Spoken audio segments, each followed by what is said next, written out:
नमस्कार साथियों, आप सबका स्वागत है 12वें हॉर्स यूट्यूब चैनल पर। और आज हम उपस्थित है हथुरन का जो हॉर्स ग्राउंड है। यहाँ 6 तारीख को जो बिग रेवाल रेस होने वाली है। काफ़ी यहाँ जो सब घोड़े प्रैक्टिस में आ चुके हैं। तो हमारे साथ है बच्चू भाई, तो उनसे हम कुछ बातचीत करेंगे और इससे जो फील्ड है और इस घोड़ों के रेस के बारे में और जो नए नए नियम है उनके बारे में जानकारी देंगे। और जो जिस घोड़े पर घुड़सवारी कर रहे हैं उन घोड़े के भी बारे में कुछ जानकारी देंगे। जी अस्सलाम वालेकुम। जी बच्चू भाई, सबसे पहले इस रेस के बारे में जानकारी बताइए, क्या नियम है और ये जो फील्ड है कितनी अच्छी है और इस रेस में और कितने घोड़े भाग लेने वाले हैं? इसमें घोड़े तो लगभग 50-60 भाग लेंगे। जी जी। फील्ड भी बहुत अच्छी है, बहुत अच्छी और यहाँ के नियम भी बहुत अच्छे हैं। जी जी। और यहाँ की कमेटी अच्छी है। जी जी। और सब यहाँ का माहौल अच्छा है। जी, तो आपको क्या लग रहा है इस फील्ड के बारे में? हमारे तो हम सब जीतने के चक्कर में है भाई। तो आप ये घोड़ा रहे कहाँ से, किसका घोड़ा है, इनके हुनर कौन है? कसुमरी का जी रशीद भाई का। जी जी। भरूच जिले का।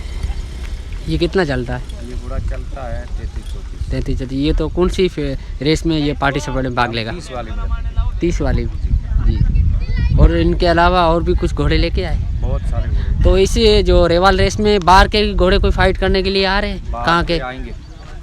कुछ जानकारी हो तो बताइए। कुछ अच्छे घोड़े आएंगे, लाएंगे तो जरूर आएंगे।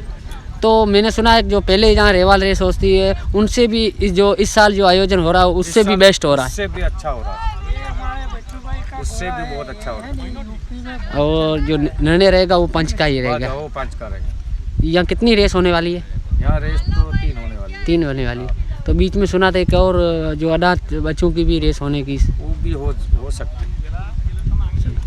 तो ये 6 तारीख को ही होगा। 6 तारीख सभी शाम में ही रेवाल रेस।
दोस्तों यही वो फील्ड है। यहाँ काफ़ी आज घोड़े आ चुके हैं। 3-4-5 दिन हो पहले इतने इतने सारे घोड़े देखने को मिले। और देख रहे हैं आपके स्क्रीन के सामने घोड़े भी है, गाड़ियाँ भी है, जो घोड़े के ओनर है और जो न्यू एकता कमेटी के जो सदस्य है वो भी यहाँ उपस्थित थे।